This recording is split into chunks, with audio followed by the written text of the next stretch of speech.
And one important clue comes because I want to remind you Vaccinia K3L is actually quite poor in single copy against human PKR. But I already showed you it does a really good job against gibbon PKR, right, in the first part. It turns out it also does a very good job against hamster PKR in single copy. So now in hamster cells, these 3 replicates actually have a slight fitness disadvantage because the single copy PKR is enough, and this growth defect associated with this copy number expansion is actually slightly deleterious. So we've basically got 2 states here where you can actually have both advantages or disadvantages depending on which genome you're actually infecting. So we took advantage of this slight fitness detriment by passaging our passage 10 viruses with the accordion expansion now in hamster cells.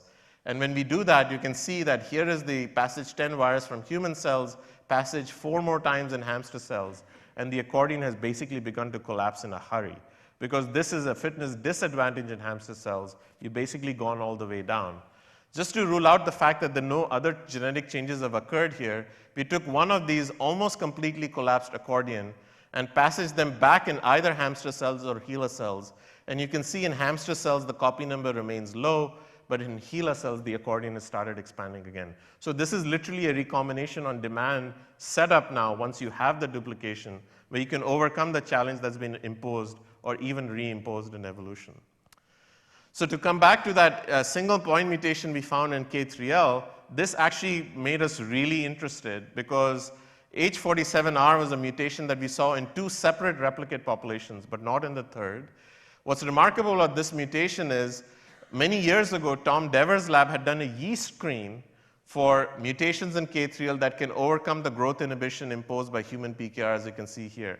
And he came up with a grand total of 1 mutation, which was H47R. So 12 years apart, we've basically done our experiments in yeast and human cells in terms of infection versus growth inhibition, and the adaptive landscape seems to be very, very constrained. What that means is because we were lucky to get one of our collapsed accordions down to H47R, the single copy version is now able to be almost as good as the expanded accordion.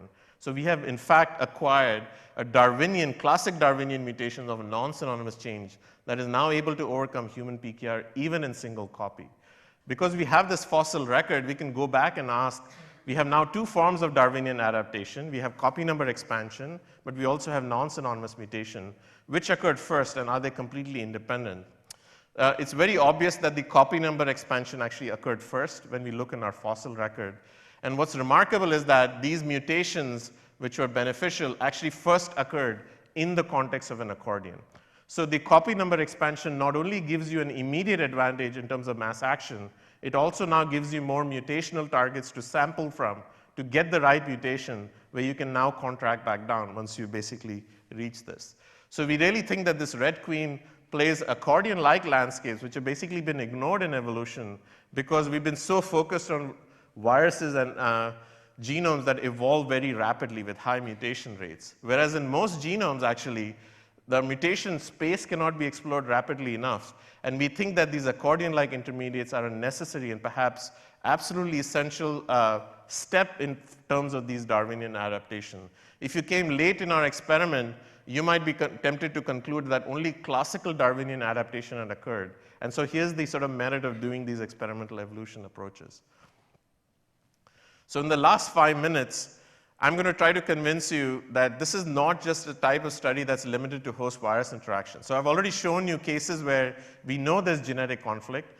We expect to see, and indeed we see rapid evolution, but that's not always going to be surprising. Nonetheless, the rapid evolution can tell us a lot about the molecular landscape of these changes. So the thing is, you can turn this paradigm around to beyond the usual suspects, where you start looking at genetic conflicts even between components of the same cell or the same genome. So here we actually have to reverse the paradigm, where we first see rapid evolution in proteins or in processes where we absolutely don't expect to see them because they're completely essential for function. And that might reveal to us some sort of genetic conflict. So I'm going to tell you for a few slides about a conflict that we uncovered when I was a postdoc between centromeric DNA and centromeric proteins, despite the fact that both are absolutely essential for every single chromosome segregation in eukaryotes. When we think about genetic conflict and chromosome segregation, most of you are thinking about mitosis, But this is actually not a situation where you expect genetic conflict because your end products are genetic twins of each other. However, in meiosis, you basically end up with 4 haploid products, which are different combinations of mom's and dad's chromosomes, and they're genetically distinct. And so there's now possibility of discrimination. In both plants and animals, all of these products should have had an equal opportunity to become pollen or sperm.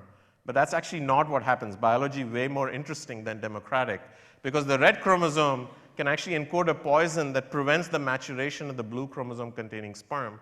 As a result, even though this male is heterozygous, it's only going to transmit red chromosome containing sperm. So this is a huge, profound advantage and a selfish advantage to the red chromosome, but a huge disadvantage to the organism, which just dropped 50% of its fertility. So this is actually cheating after chromosome segregation, and we're very interested in the nature of this poison and the antidotes because they occur at the chromosomal level.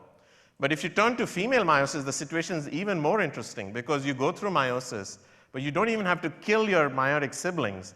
You just have to be in the preferred position because only one of these products is going to end up being the oocyte, and the other 3 are polar bodies and basically evolutionary dead ends.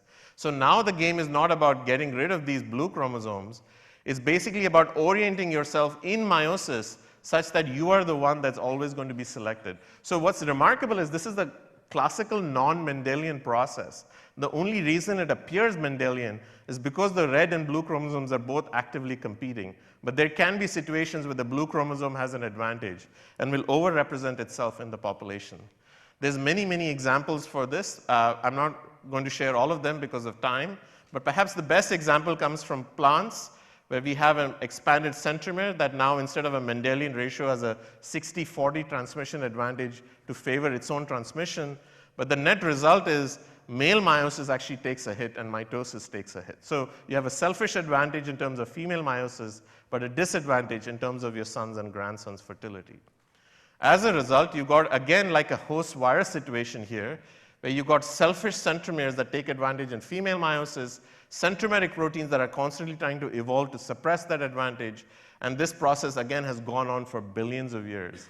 So what's remarkable about this situation compared to the host-virus situation is both of these entities are absolutely essential, and yet they've been locked in this genetic conflict by virtue of the opportunity given to them by female meiosis. And what's really neat about this is because this is such a fundamental process, this process can quickly break apart DNA-protein interactions, even among closely related species, a result of which is that these interactions don't work when you put them together from closely related species. And indeed, we and others have now begun to show that if you look at, quote, speciation genes that are necessary for hybrid sterility or viability among animal species, all the guys that are in bold and red are either themselves heterochromatic satellites or centromeric DNA satellites, or the proteins that bind the satellites, which means that this very unusual genetic conflict that we uncovered because of the signature of rapid evolution might actually hold the answer to one of Darwin's mystery of mysteries, which is how do two species evolve from one? What is the mechanics by which that occurs? And so here's a picture of Darwin that emerges from the heterochromatic dark matter of the cell. And this is just a quote that I cannot believe I was ever brave enough to put in print. This is not even the stuff you say in lab meeting, but we basically say that this mechanism of centromere evolution could inevitably result in sterility defects in hybrids and the origin of species. Remarkably, 10 years later, many of these experiments show that this actually might be completely the case. So for those of you who study a bunch of processes, I want to remind you that just like centromeric proteins in the project I described, there are many other processes that you guys are interested in, like mitochondria, nuclear pore complex. My God, nuclear pore complex is crazy in terms of positive selection, and we have no idea why. And so there's real opportunities to actually begin to study this problem, but from the perspective of the evolutionary biologist, which is not why is the nuclear pore complex so conserved, but why is it so rapidly evolving, even between closely related species. And so with that, I'd like to thank Nels LD, who did all of the work on PKR, and Josh Bays actually did the work on centromeres, which I didn't have time to describe. I'd be happy to take questions at this time.